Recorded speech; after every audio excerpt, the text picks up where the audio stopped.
Myers.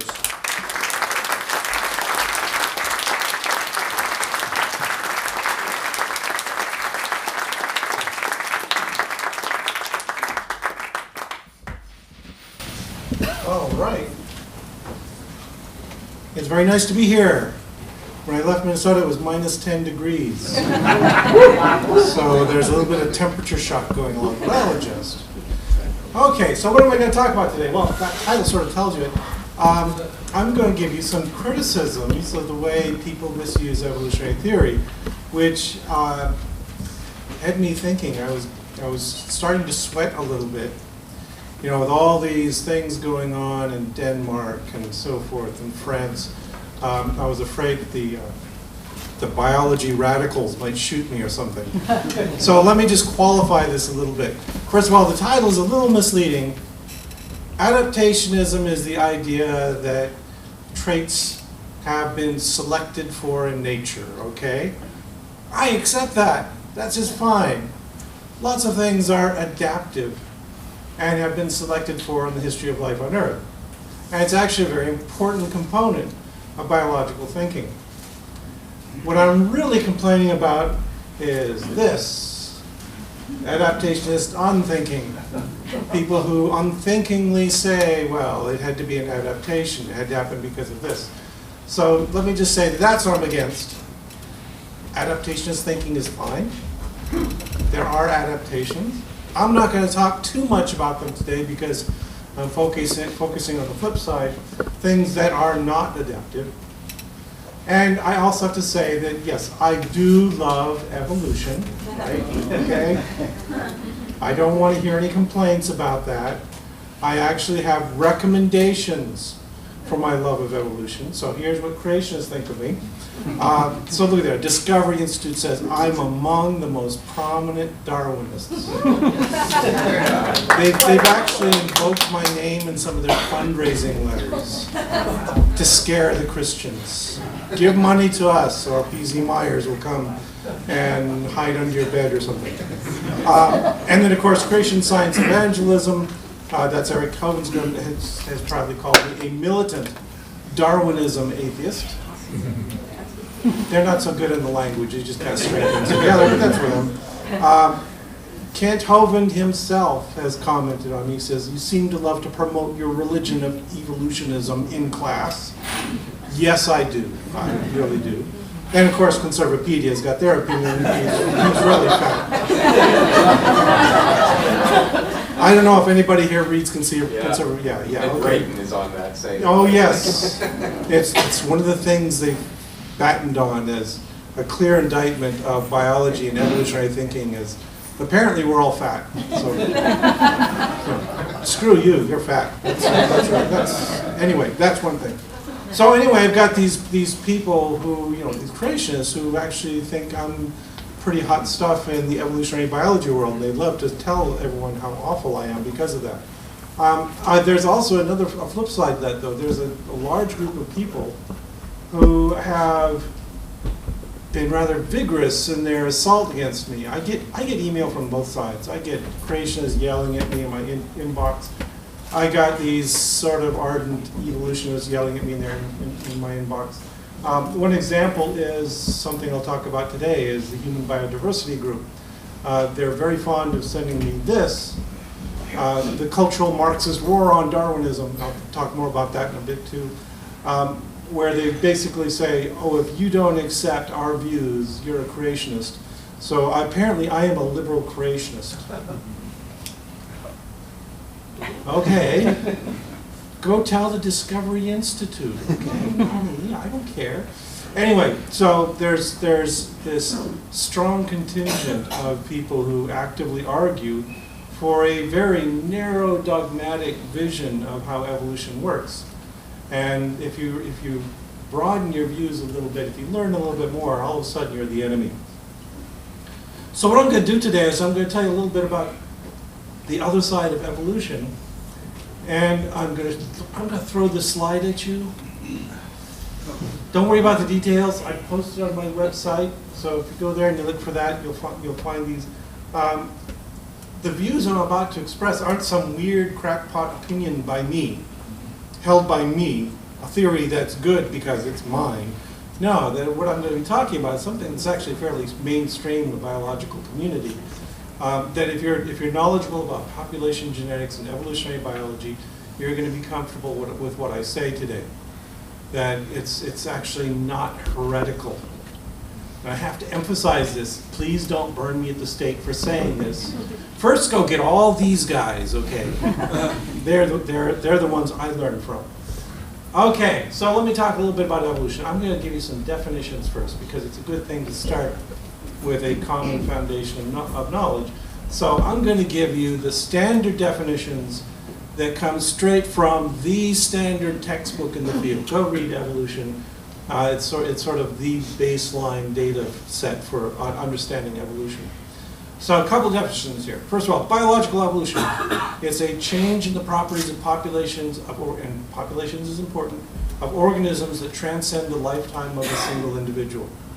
So in evolution, we're not talking about changes in you. We're talking about changes in the distribution of traits in your progeny. Another important word is adaptation. As I said earlier, yes, I accept adaptation.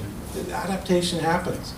It's a characteristic that enhances the survival or reproduction of organisms that bear relative to alternative characteristics, especially the ancestral condition of the population in which the adaptation evolved. Yeah, that's kind of wordy, but basically all it's saying is that if a particular heritable trait, it has to be genetic, if some heritable trait in your body makes you better able to survive or better able to have children, that's an adaptation. It's a good thing. We all like to have adaptations. We're all loaded with adaptations. That's why we're here, is because we've got things that gave us an edge over other individuals in populations in the past.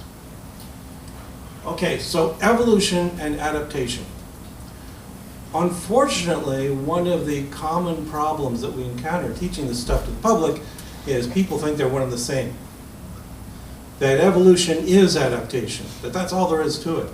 And all you have to do is understand natural selection, which is treated as synonymous with evolution, and you're good. You've understood all of evolution.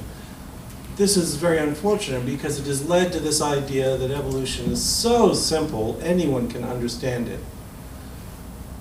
So I must be really stupid spending 4 years as an undergraduate and 6 years as a doctoral student and 7 years as a postdoctoral student trying to understand it, because I'm really slow. It took that long for that simple fact to sink in.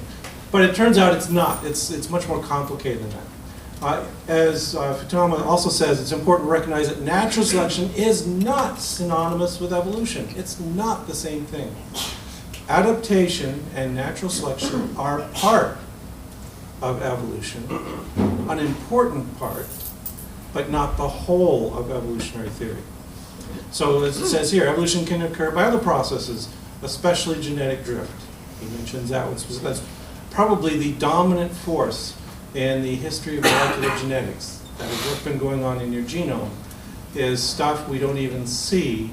It's changes in your genetic makeup that are a consequence of genetic drift. He also mentions that natural selection can occur without any evolutionary change. So natural selection is often a very conservative force. If you're thinking about, oh, well, natural selection, that's the thing that makes new species and that allowed dinosaurs to evolve wings and turn into birds and all this sort of, no, it probably isn't.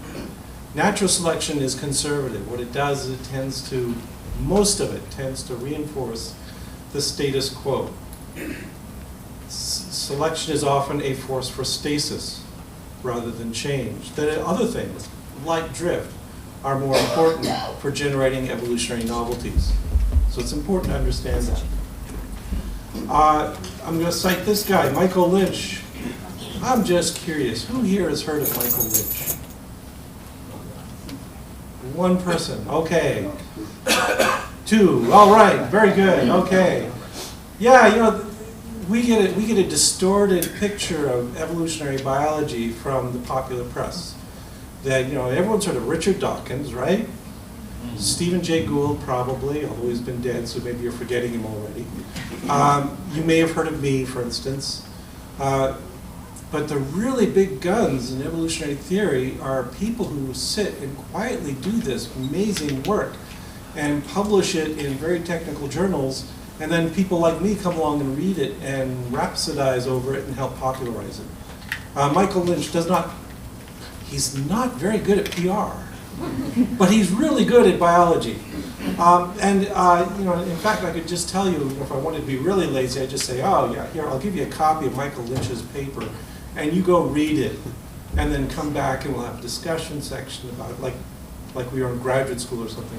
That would be a really good way to do it, but he's also a very technical writer, and many of you might look at this and say, how can I possibly read it? There's math in it, all kinds of math. Okay, but anyway, just take this as me giving a nod to Michael Lynch. A lot of what I'm saying today could be taken straight from Michael Lynch. Once again, if you're going to lynch anyone, lynch Lynch. Right? Not me. It's his fault. Okay. Anyway, so here, this is just a passage from his paper where he's telling us that Darwin told us about one force, natural selection. Natural selection is important. We have lots of details and data on natural selection. But there were these three other forces that he didn't know about. Darwin didn't know about mutations. Mutations are really important.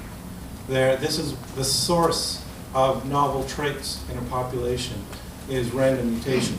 Another thing he didn't know about is recombination, because he didn't know anything about genetics. He didn't have a theory of heredity.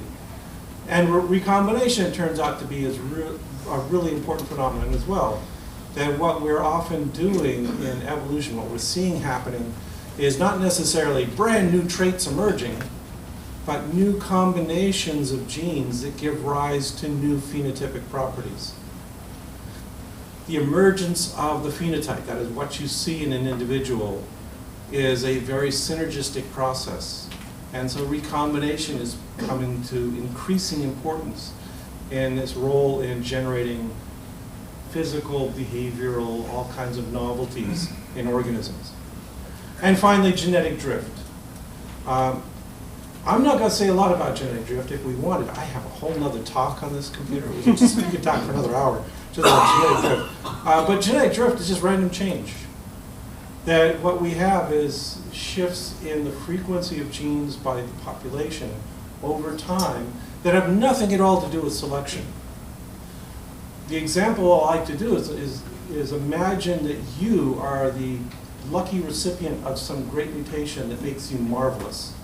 And you're all sitting there. You can probably think of something that makes you utterly marvelous, right? I hope.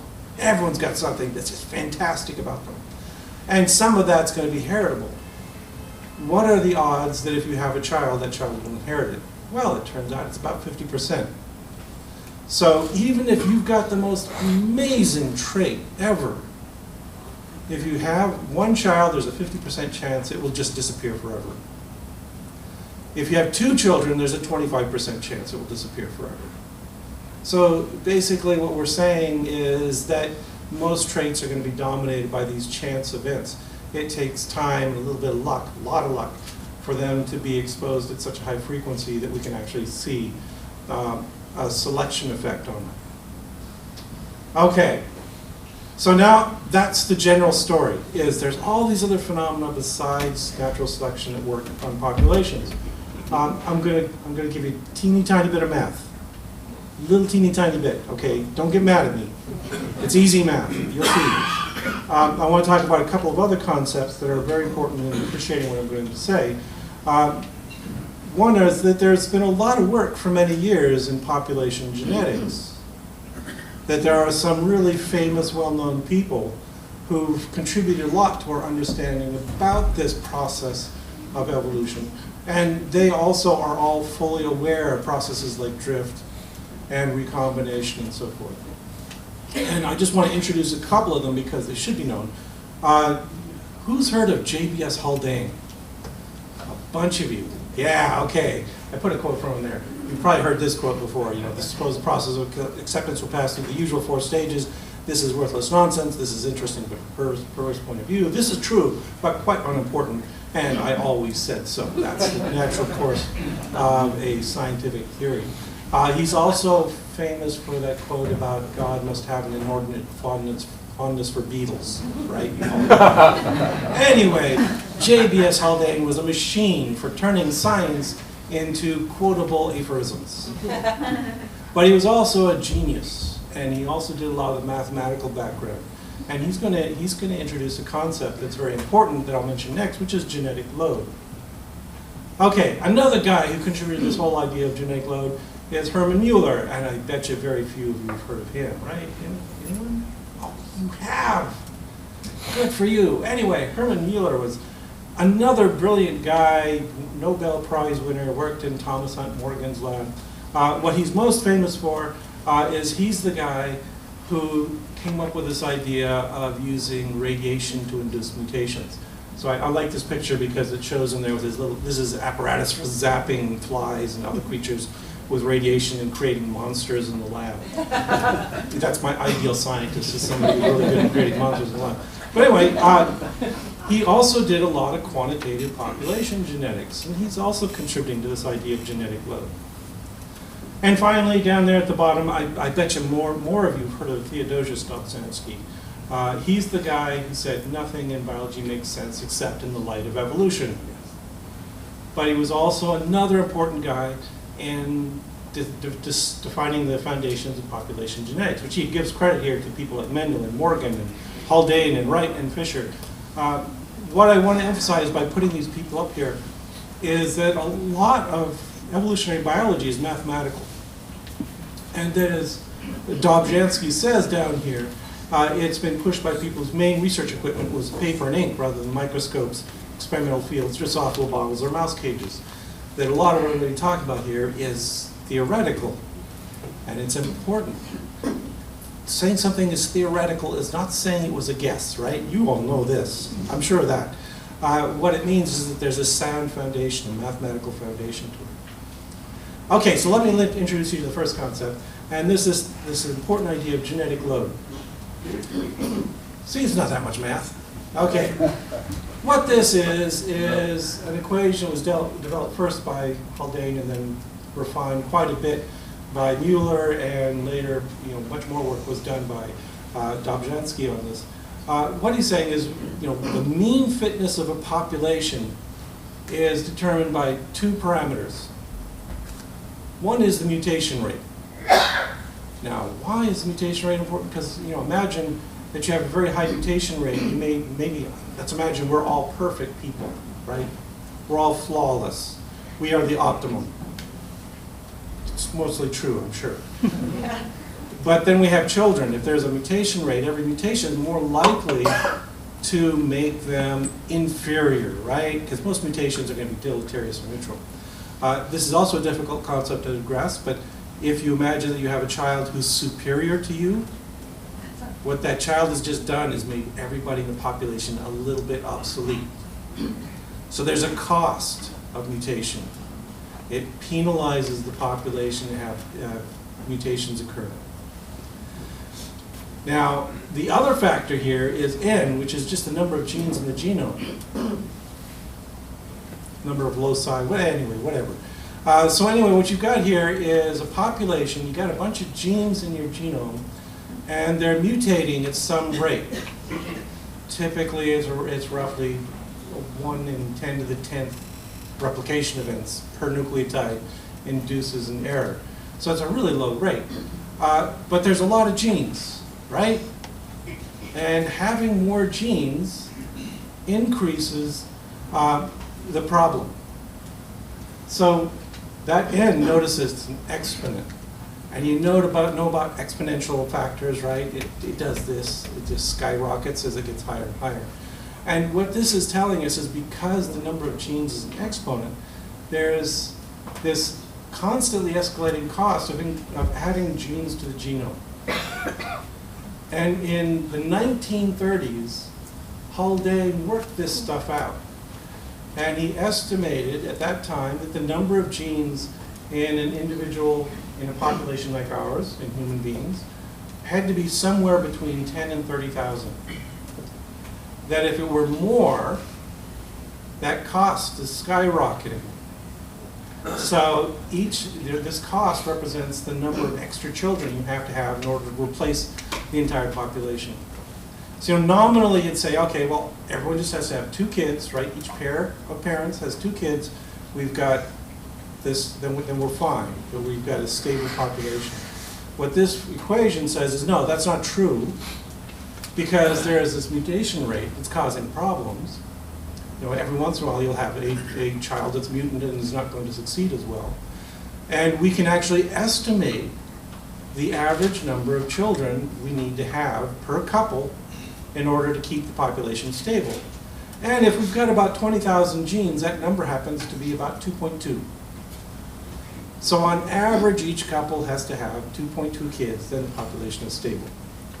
This is all derived very simply from these formulae that the population geneticists derived. Okay, that's the average, of course.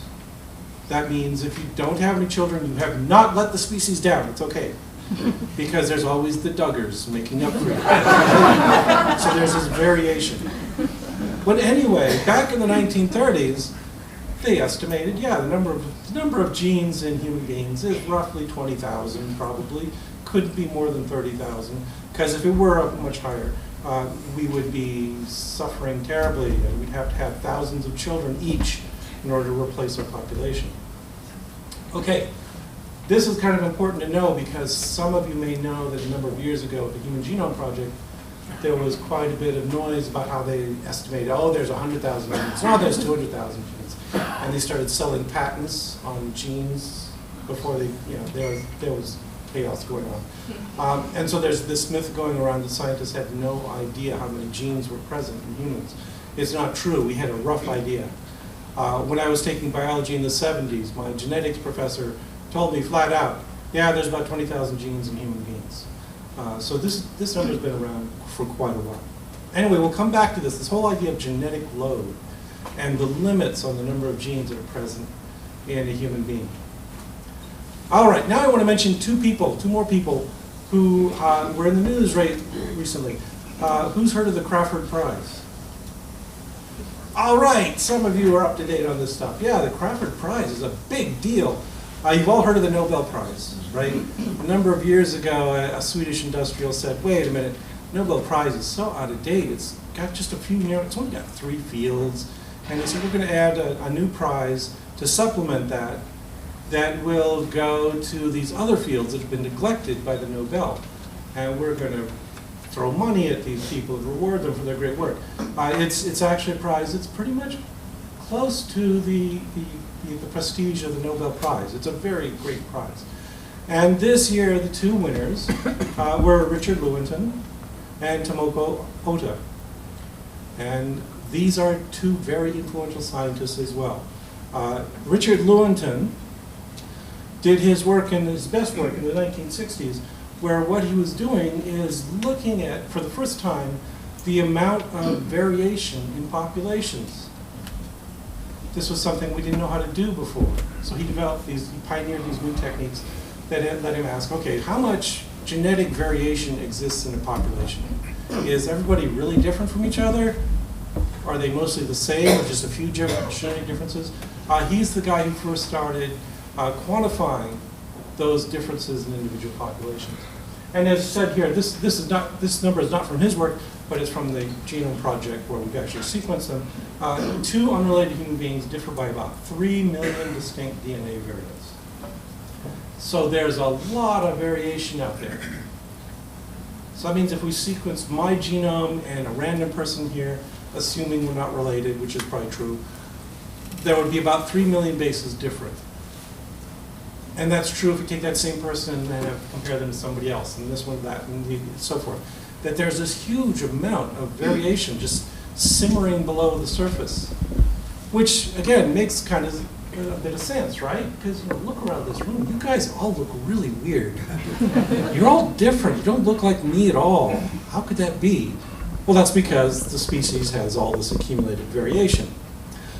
He's courted a fair amount of controversy, though, because in addition, what he's pointed out that this amount of variation between individuals is massive, but when you ask what is the amount of variation that's responsible for those differences that lead people to march people into concentration camps, or set them on fire, or hang them, or things like that, It turns out it's pretty tiny, as it mentions down here near the bottom.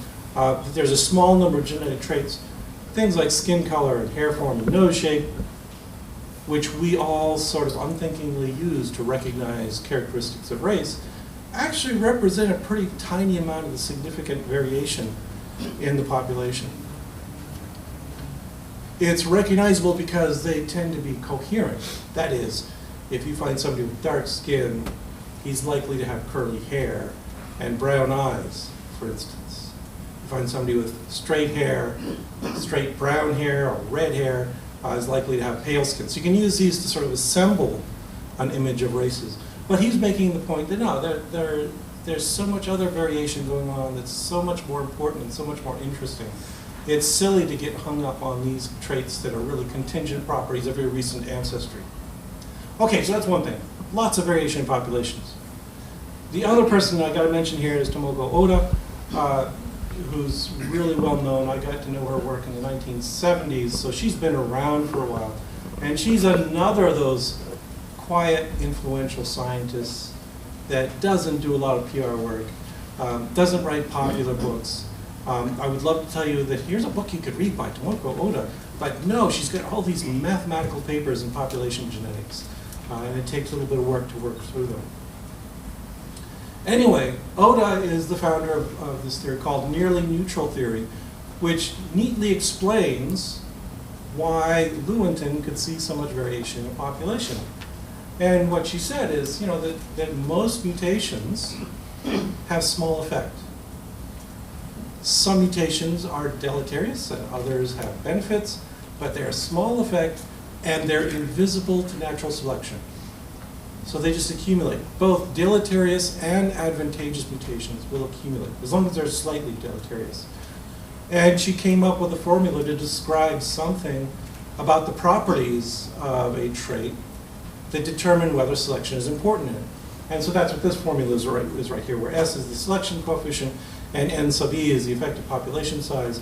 So she's just saying that if the selection coefficient is very much greater than 1 over the population size, then selection can work on it.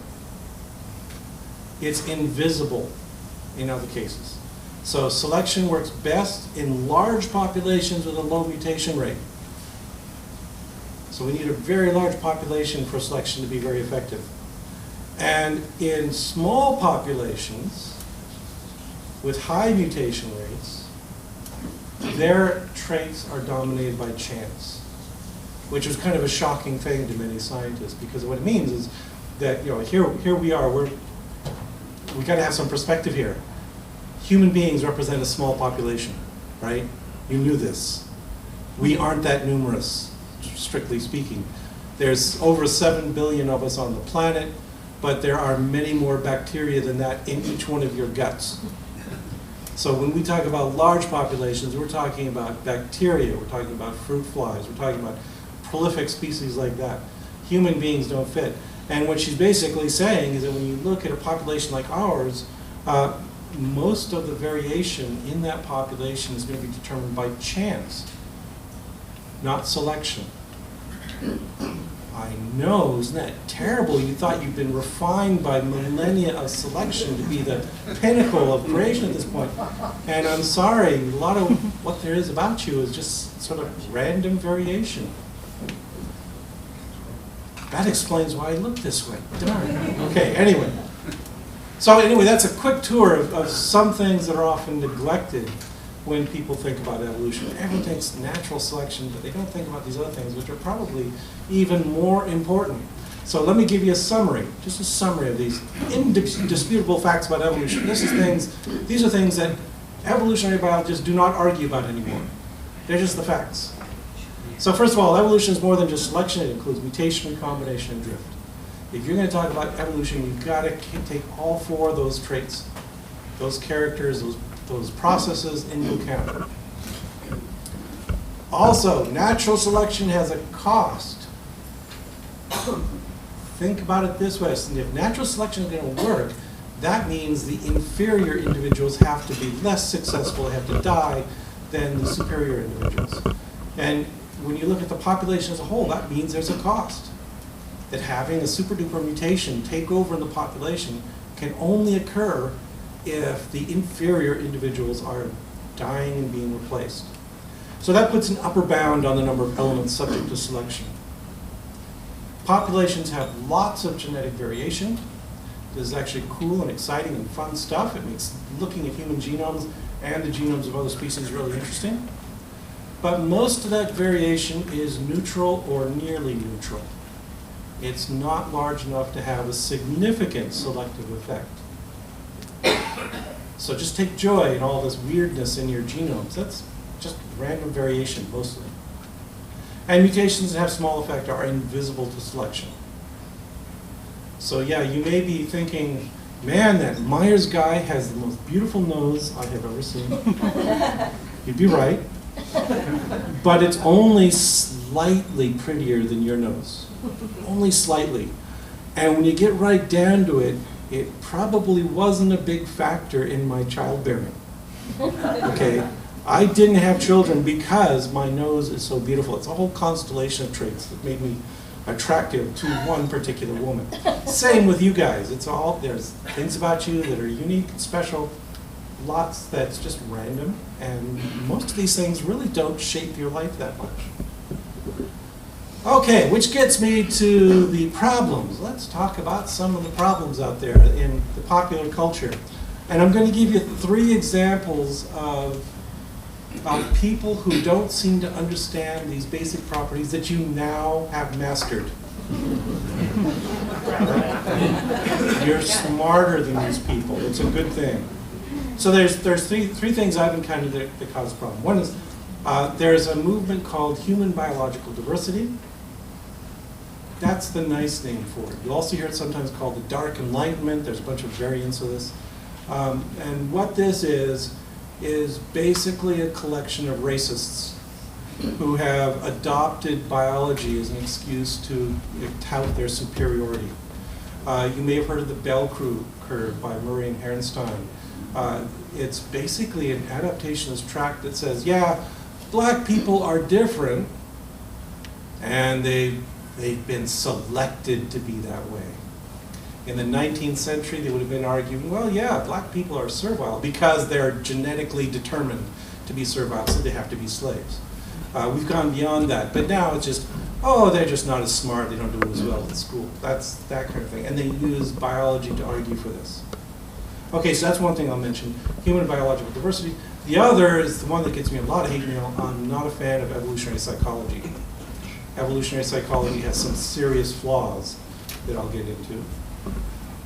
Let me emphasize, however, I do not equate the HBD movement and evolutionary psychology. I don't think evolutionary psychologists are a bunch of malicious racists, okay? So let's not confuse those. But they both share a misconception about the importance of adaptation in the history of life. And the third thing I want to talk about is the Encode project, which you may not have heard of, but it's been big money, and you'll see. And it's also built on a set of foundations that are erroneous. Okay, so human biological diversity. Here's human biological diversity. It often goes by that acronym HBD. The advocates for HBD are fanatical and ferocious, as I have discovered, especially on the internet. I get so many flames from these guys. I showed you that earlier quote where they said, oh, cultural Marxism is this horrible, horrible thing. Yeah, they're very focused on cultural Marxism. If you go to the Southern Poverty Law Center and search for cultural Marxism, they will tell you, yeah, this is an excuse used by hate groups. It's the idea that, that the communists were cunning and conspiracy-minded, and in addition to economic warfare with the United States, we won that one, remember? Okay, we won that one. In addition to that economic warfare, though, they also engaged in cultural warfare. And they sent a bunch of people to the United States, especially to wicked places like Columbia University, which is the center of all evil, apparently. And they were all there plotting to destroy America from the inside by promoting things like gay marriage, and the sexual revolution, undermining our culture, making us all rotten and soft from the inside.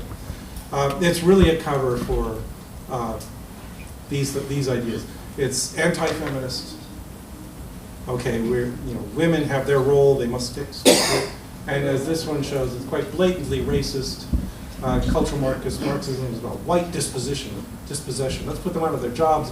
Let's bring in lots of brown people from the third world, and let's fight against whites with affirmative action. That's their big bugaboo. The other curious thing about it, you'll often find that they talk about brown people and black people, but at the heart of the theory is that what the communists did is they sent over a bunch of Jews.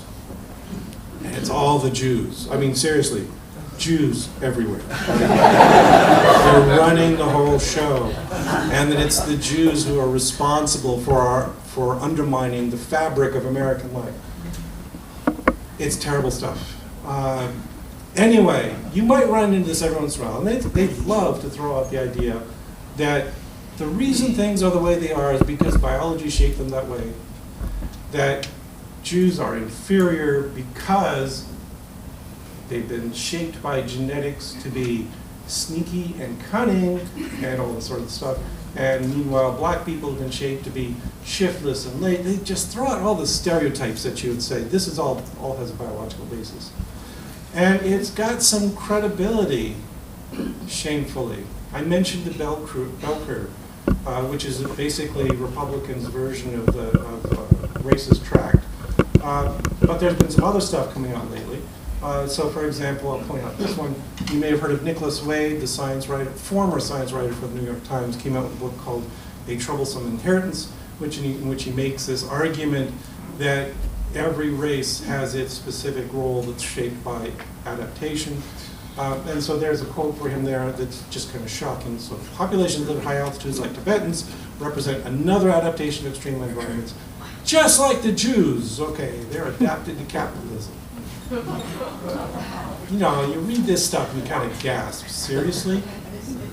This is the book that so many people have been talking about, that lots of people have been trying to defend, and all the anthropologists and all the scientists are looking at this and saying, what? This is crazy. This makes no sense. There is no genetic trait adapting you to capitalism, okay? There is no capitalism gene, and it's not enriched in Jewish populations. Can we just get that over with? It's just not there. Similarly, this is Michael Levin, who wrote a book defending the bell curve, and what he says here is, okay, commentators should bear in mind the possibility that the readiness for violence displayed by American blacks, we don't have to demonstrate that, right? Everyone knows they're savage animals, right? So this is a code that they say, oh, well, that was adaptive in ancestral environments, or precisely the genotype expressed as violence in contemporary white society might once have been expressed as some possibly distinct adaptive phenotype. Again, we don't have any particular evidence for this. We don't have anything that shows that there's a genetic trait responsible for this. In fact, there's a whole bunch of coded assumptions here that, of course, when they're writing to the audience that reads this kind of crap, they can say, yeah, black people, they're just all savages, that they're all violent, because they don't know any black people.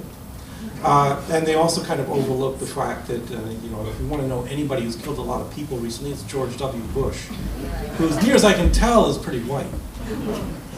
So there's stuff going on here. This is what we mean by HBD, is making arguments that natural selection and adaptation is omnipotent.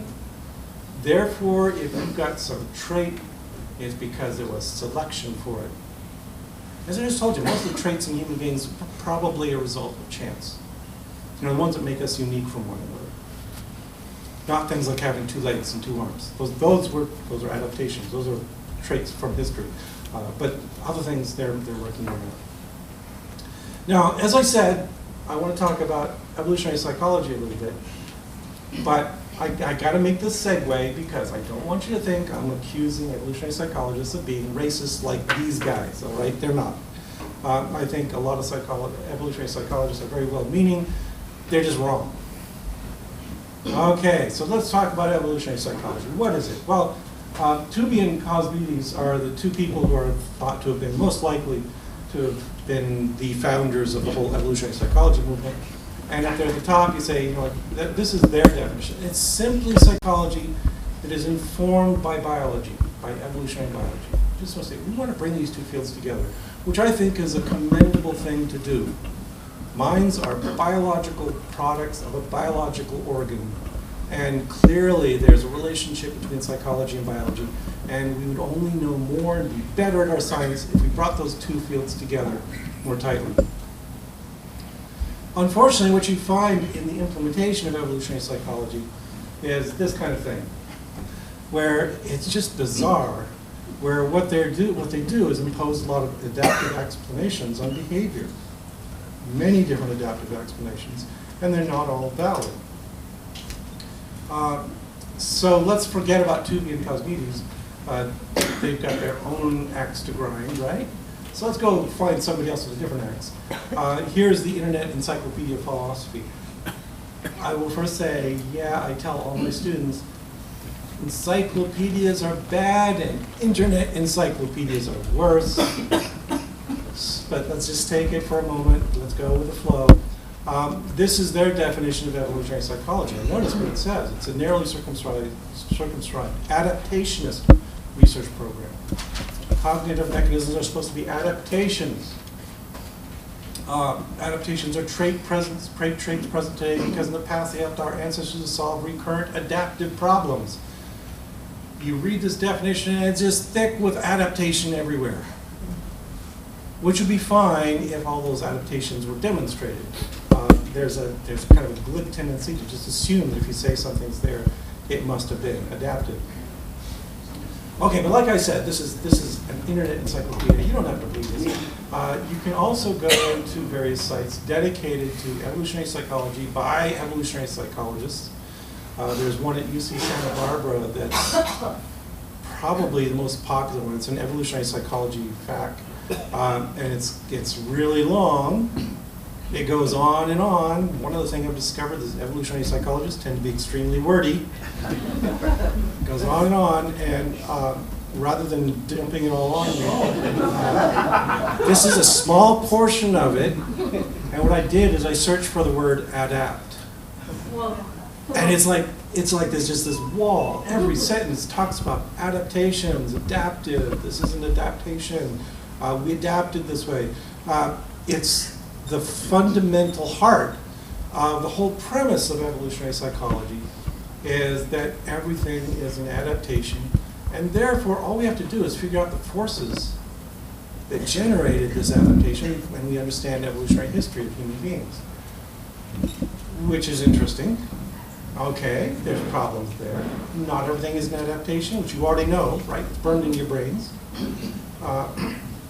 I've also talked to quite a few evolutionary psychologists who generally don't impress me with their ability to break out of this mold. I'll cite one example here. This is from a comment by a guy named Ed Quint, who lives here in the LA area, so I don't know, is he here? Okay. Good, I can talk about you behind, no, that's right. Anyway, he put up this comment, and he said, these things that we're supposed to just agree with. So he says this is something that you should just naturally accept. It says organs are complex functional adaptations, the results of selection processes. Didn't I just tell you that not everything is a result of an adaptation? And in particular, complex phenomena like brains, I bet you there's a kernel of stuff that has been selected for that's really important, and that there's a lot of other extraneous stuff that has not been selected for. So like religion, for instance, or maybe like video games, whatever. Those are things that have not been selected for, but there they are. They're emergent in your brain. Then the brain is an organ. Therefore, to understand in terms of the past, just as we do for every other part of the human body, humans, we just have to apply evolutionary psychology to the brain. No, this doesn't work.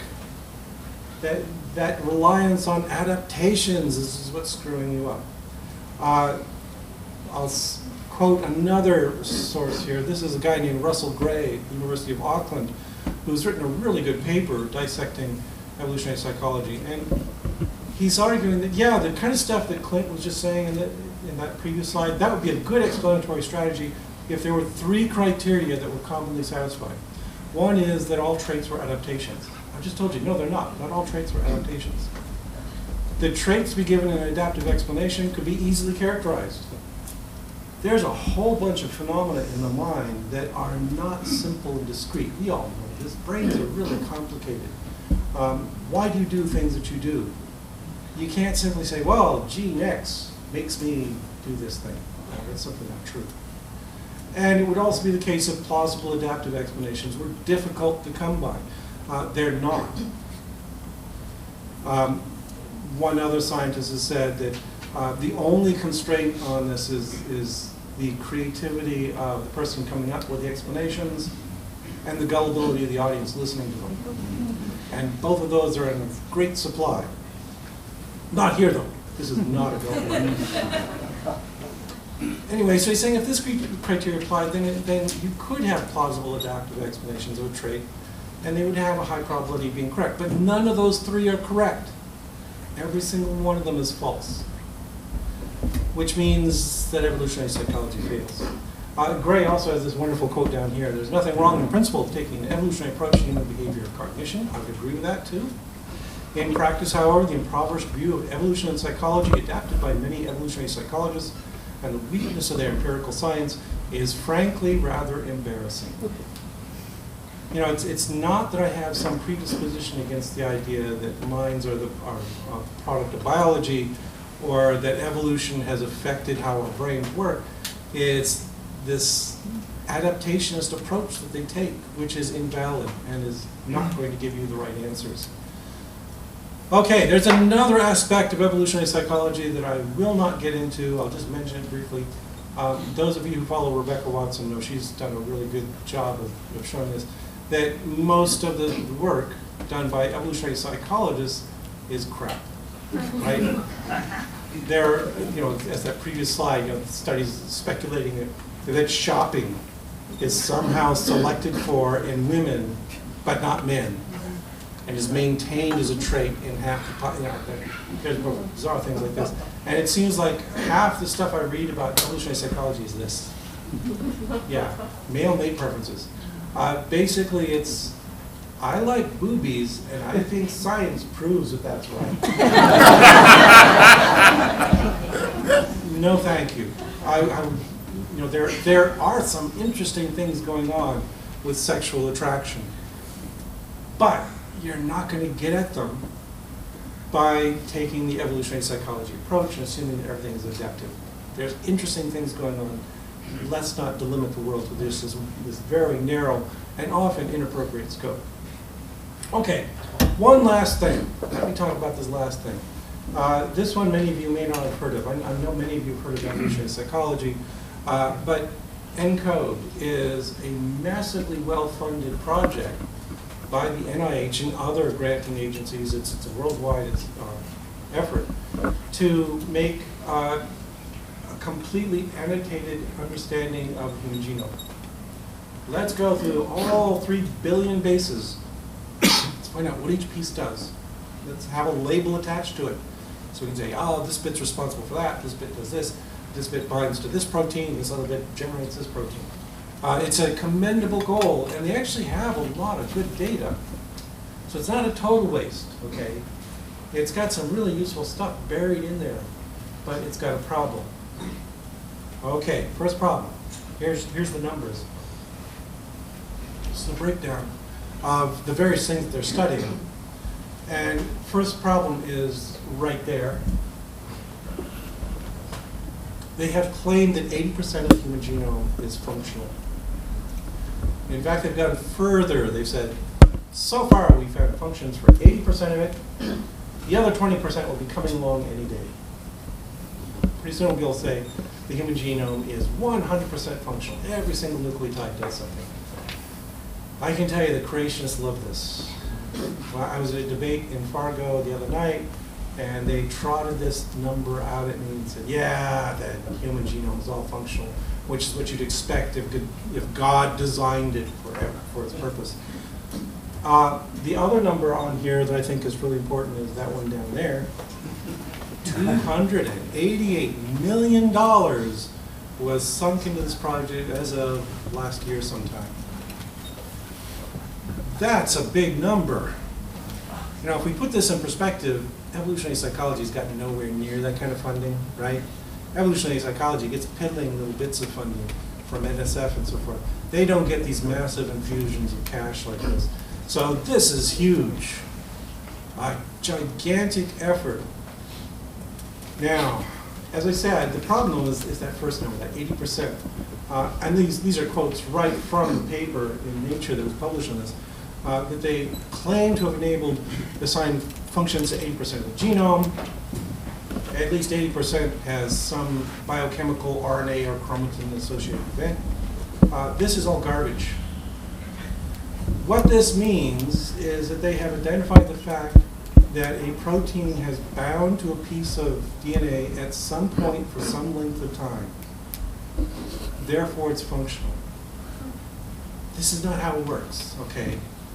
You got to realize if you have something like, like an RNA polymerase that's supposed to make a copy of a gene, it doesn't have radar. It doesn't have headlights. It's not cruising through the cell, scanning the DNA at a distance and saying, oh, right there, that's where I got to go in here. Now, what the protein does is it's got a binding affinity for DNA. And it's mostly kind of weak for just generic DNA. So what it's doing is it's fumbling its way along the DNA strand. And at some place it finds a sequence that it's particularly complementary to, and it binds tightly to it and initiates its function. But what it means is that protein is fumbling its way through the DNA. And if the Encode project happens to find it when it's bound to this piece of garbage, it'll flag that as, oh, there, it's got a function right there. We already know that there are many spurious RNA transcripts produced by the genome. There's lots of noise in the genome. That should be a message here, that we see noise in the genetic sequence, we see noise in the proteins produced by the nucleus. It's a really noisy system. And so the only way they could say there was 80% functional is by adopting an extremely slack definition for functional. Something stuck to it once. That's not function. That's maybe a kind of loose biochemical function, but it's not a very good function. What they really needed to do was know something about biology. That's the shocking thing here, is that they didn't know much. I mean, we already know, I've talked about this before in another talk, that most of the human genome is junk.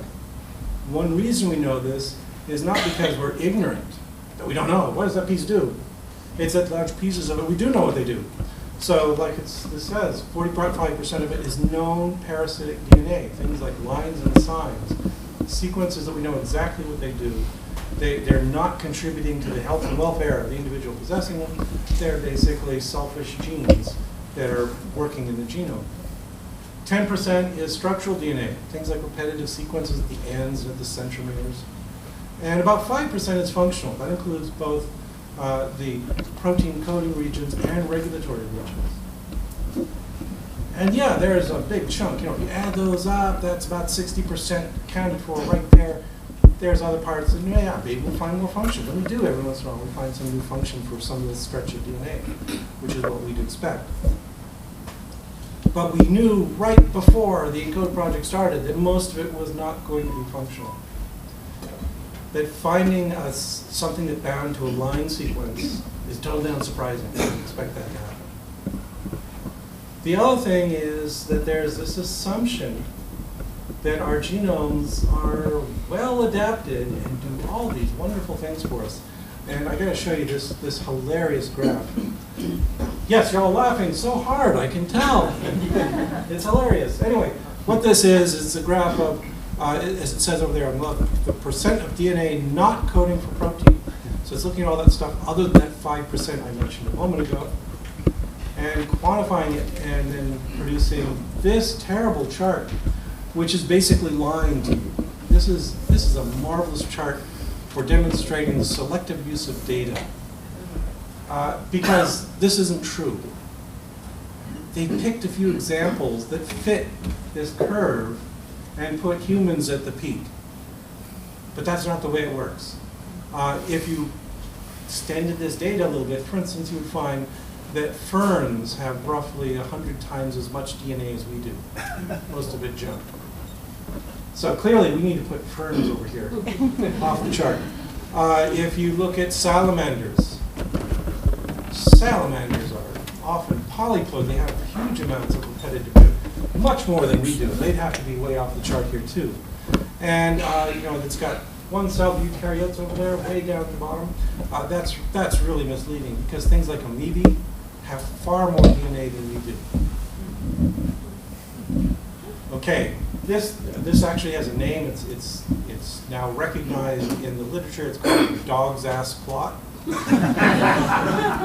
When you fake your data to make it look like you've got a trend that doesn't exist, taking its name from a canine friend right there. But yeah, this is totally invalid stuff, and you find so much of this in the scientific literature. So, you know, when I was previously talking about evolutionary psychologists having this naive view of evolution, getting it wrong, I can't simply point to them and say they're just stupid psychologists. For one, my wife has got a PhD in psychology, and she would butcher me if I did that. But, you know, and I also have a lot of respect for psychology as a field. But what we've got here is a case where they don't know this stuff, and they're making wrong assumptions. But it's also true in the field of biology. We can find biologists who think the same way. Here's another issue that's brought up. This is called the onion test. You know, if you're going to make that argument in the last slide, humans are the peak of evolution because we got the most junk. Things with undetermined functions are supposedly responsible for our complexity. All you got to do is go down to the grocery store. There's a couple species of onions you can buy there. One species on the left there has twice as much DNA as we do. And there's this other species that has 10 times the amount we do. So clearly, the superior species, one of the most complex morphology and all the beautiful details going on in its genome has to be Allium ursinum, right? Right. And there you are frying them up and putting them on. Yes, God will strike you for this. The onion God will come down.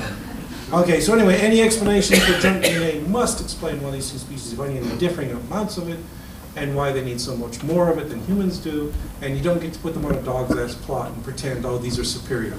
It just doesn't work that way. Okay, so let me just summarize here, and then we need to get a few questions in.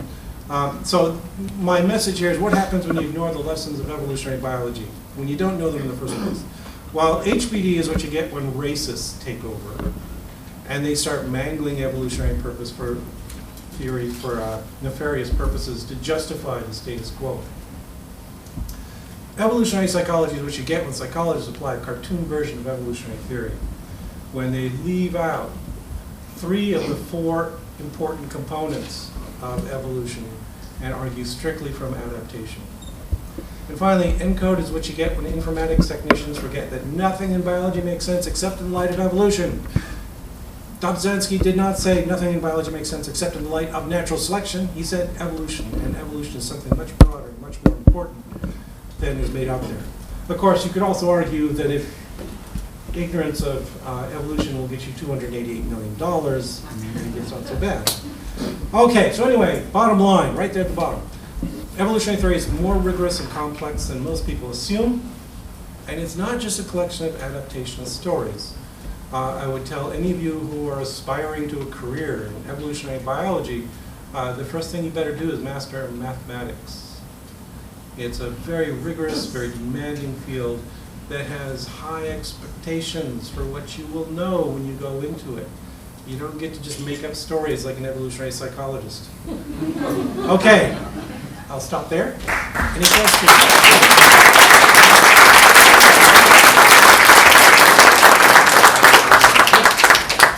A serious question and then a little meat for you to chew on. The serious question is the black boxes.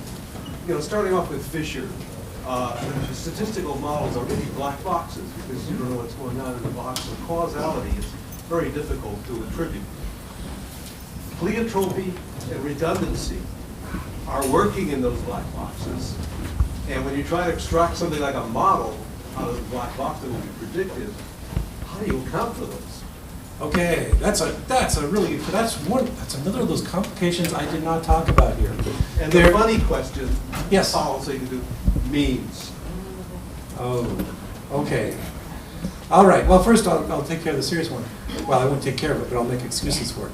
Yeah, there's a couple of phenomena going on here, in particular things like the question, please. Could you repeat Yes. the question? Yes, I will. So there's a couple of things going on here that are really important as well that I didn't talk about. One is, for instance, pleiotropy. Pleiotropy is the fact that any one gene, if you look at the gene level, does not map directly to a single trait.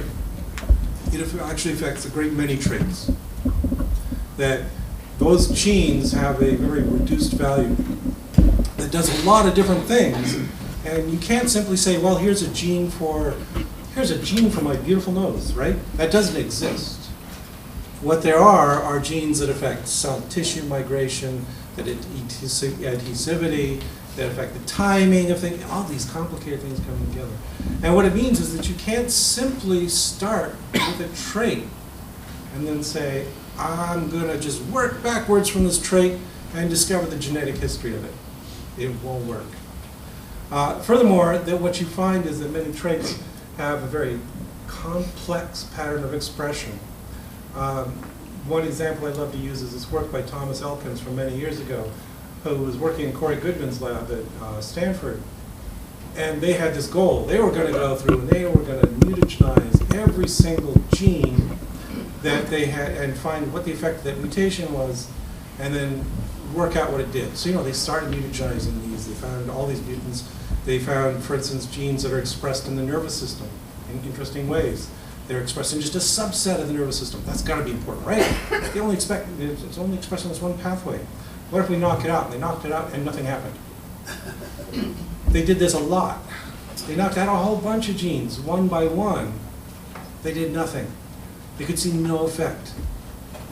And then what they started doing is, okay, we've got to start knocking them out two at a time.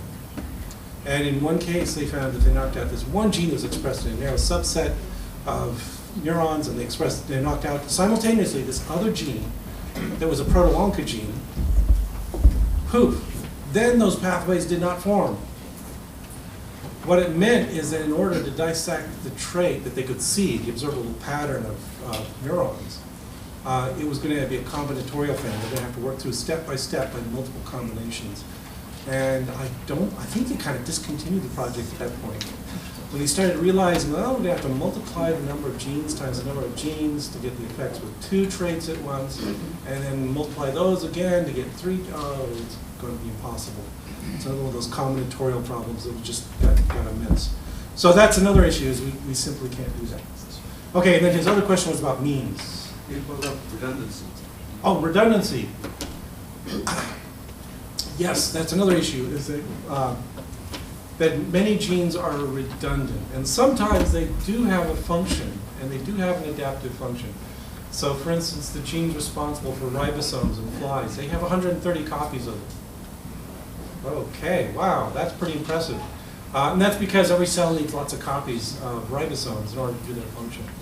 Another example that starts getting into more complicated issues is, you may have heard of some recent work that's been done on salivary amylases in humans. These are the enzymes produced in your salivary glands that digest starch in your mouth. And they found that there's variation in those, in the number of those. That most people will have 7 to 10 copies of those genes, so that they can produce lots of salivary enzymes. And then what they found is that when they looked at different cultures, for instance, you go to a culture like the Japanese, where they're eating a lot of starch, a lot of rice. Wow, they have more copies on average. You go to something like the Inuit, where they have almost no starch in their diet. They have fewer copies. So what we see is that, yeah, this is a case where redundancy plays a role, but there's some selection for it. But then there are these other cases that are slowly emerging as we've done more and more genetics, that there's a lot of redundancy, a lot of random variation in the number of copies of genes that we have. And I think most of these are going to fall under the category of, that's just noise, that's chance, it doesn't affect anything. So Yeah, there are some effects that are really important for redundancy, others are not. The one thing that we think is really important for redundancy, but selection cannot select for this, is that if you have redundant copies, you have opportunities for variation in the extra copies. So it may be a way to get greater novelties by having extra copies that are free to mutate without destroying the original function. But again, evolution can't select for that. You can't select for something that doesn't do anything yet but might in the future. So this is another case of something that's not adaptive, but may be necessary for generating novelties. Okay, as for memes, what do you want me to say about memes? They haven't panned out. They're really, memes are this idea that you've got these cultural agents that you transmit. And sure, but what do you do with that? I mean, it's again it's not a genetically heritable thing. It's not passed on from, it's not really passed on from parents to children. I've noticed that all the memes that my children adopt, they got from their peers, and I do not understand them. It's popular in sociology. It's very popular in sociology, but I don't see it going anywhere. There is a re-emergence of Lamarckian thinking in epigenetic phenomena. Oh, well, let's be careful there. Epigenetics is another very important phenomenon, and you're talking to a developmental biologist. Developmental biologists have known about epigenetic phenomena all along, and it's no surprise at all to us that lines can maintain an epigenetic state for multiple generations. That happens all the time. But it doesn't seem to be a major factor in evolution, except in the sense that epigenetics adds more plasticity to a system. So it makes a developing system more flexible. But it doesn't shape it in a particular direction. So it's a really interesting field. It's a very important field for development and senescence and lots of other phenomena. I don't know if it's that important in evolution. Yes?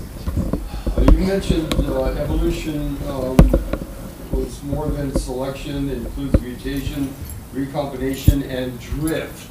Yes. What is drift? Okay. I told you I got a whole hour-long lecture. But anyway, drift is the idea that the distribution of genes passed on to the next generation is subject to random variation. That it's not strictly one for one. That as I gave you that example of my magnificent nose getting passed on from generation to generation, what could happen is my kids could instead inherit my wife's nose, right? In which case, my superior trait has just vanished just by chance because of what got passed on in fertilization. That's drift. That you can't say that something will inevitably arise to a particular frequency in a population. Yes? Are there ways that you can test or measure to see what things came about due to this random drift as opposed to a discrete mutation? Well, there are some parameters that you can use. Initially, Oda came up with the importance of nearly neutral theory by looking at molecular clocks. That what you find when you look over long periods of time is that there's this clock-like behavior in the generation of new traits, new genetic novelties. And the argument was that because it's clock-like, it can't be subject to selection. It's got to be something that's just sort of happening, sporadically as you go along. So that's one factor, is looking at clocks. The other is there's a very common test used in sequencing where you look at the frequency of synonymous to non-synonymous transformations in codons. Okay, so you know that there's this triplet code in the DNA for proteins, and usually the third position is a wobble codon. It doesn't really matter too much what's there. That's one where if you see more variation there than you do in the others, that's simplifying a lot. But anyway, you can assess whether you've got truly random change or whether you're seeing an elevated frequency of either conservation of the old sequence or replacement of the old sequence with a new one. So yeah, there's tools. Way in the back. What's the current theory on new species creation is usually caused by small isolated populations in an environmentally stressed situation? Right. Yes, that if you're most likely going to get speciation events occurring as a consequence of some kind of isolation. And it's easier to isolate a small population if it's small, not large. And it's easier if it's in some location where there's not much transport of gametes back and forth. So yeah, that's kind of an established thing. It's accepted. Oh yeah, yeah. Along those lines, if you don't mind. I heard a report, I don't recall where it was from, but it was saying that most of the deviations in culture come on the extremities of culture and not in the meta-culture. Right, well, yeah, and also if you look at Stephen Gould's and his theory of suddenly my brain punctuated equilibrium. Thank you. Yes. Punctuated equilibrium is about exactly that. Where when you look in the fossil record at a population, you see it's unchanging, it's unchanging, it's unchanging. Then all of a sudden it changes. And the idea is not that all of a sudden they acquired a mutation and it just took over. It's that you're looking at this population through the lens of the fossil record. You're looking at one particular region, and maybe over here on the fringe, there's this other population that's adapting rapidly. And what you would see is when this new population has some trait that allows them to take over, they move in swiftly. So that's what you would see in the fossil records. What he predicted, what you often do see, is long periods of stasis, and all of a sudden, boom, it flips over, something new comes in. Long periods of stasis, something new. The junk DNA does it tend to grow over time due to some in a otherwise stable population, such as due to drift?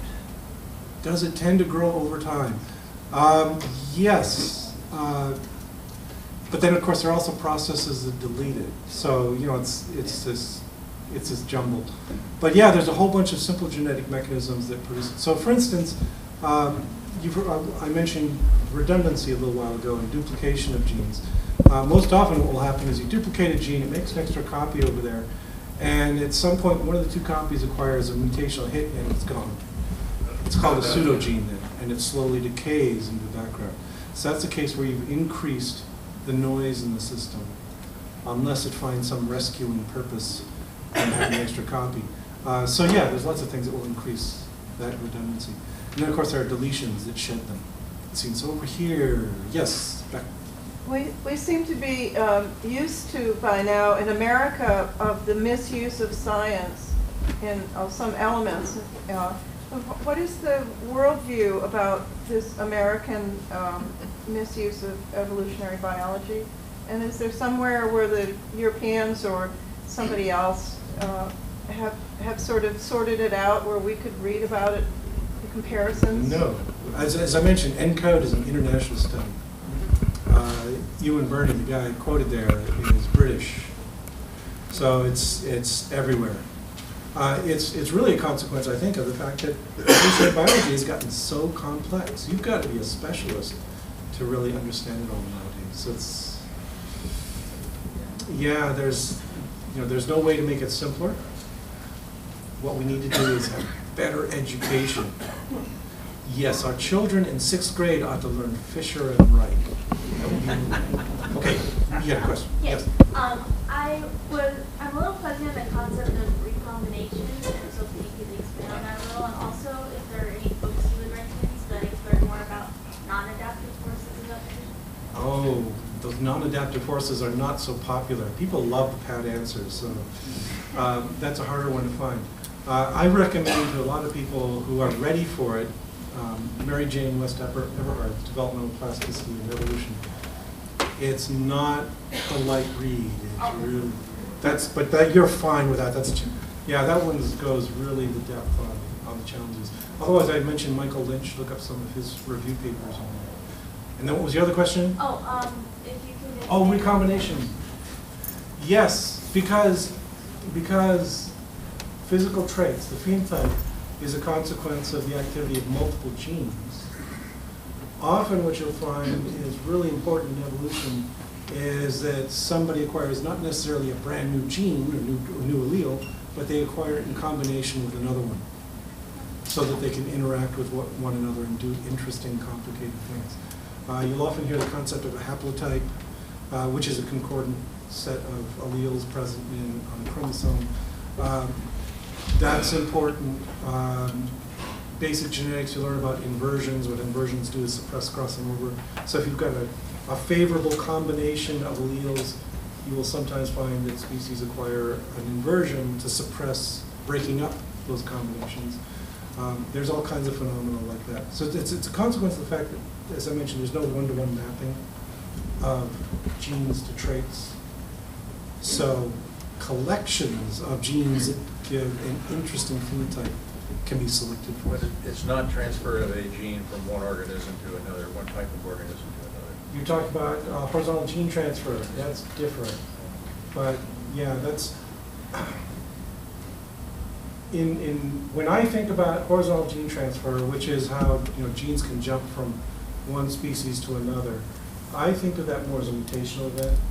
That this is a kind of mutation that you acquire. They only rarely get transported as functional units. If they do, they're often suppressed by the host genome. But they do represent ways to get new sequences and to cause new breakages in the genome. PZ, let's do a couple more questions. Couple more, okay. You're one of them. All right. Going back to junk DNA, you said that generally they decay over Yeah. time, but then you mentioned something about finding a rescuing process. Is there an example of something like that, where the junk DNA suddenly becomes important DNA? Yeah, creationists love these because they can then say, well, here's this isolated little incident. That means all of junk is actually not junk. For example, one phenomenon that occurs, it's basically a location effect, where if you've got a stretch of repetitive DNA right next to a gene, the cell has mechanisms to suppress transcription of the repetitive stuff. So they'll, for instance, methylate it and shut it all off so it's not wasting the efforts of the cell. Those enzymes aren't necessarily finely tuned, so they'll sometimes, with certain frequency, shut down the important gene as a side effect. So what that means is that if you have a piece of junk that the cell recognizes as junk and happens to get placed right next to a gene that it thinks is important, it will reduce the effectiveness of the useful gene. So that kind of thing happens. There's a few instances where they've actually increased the activity of transcription of the gene. Lots of little fringe things that can happen like that. Yes?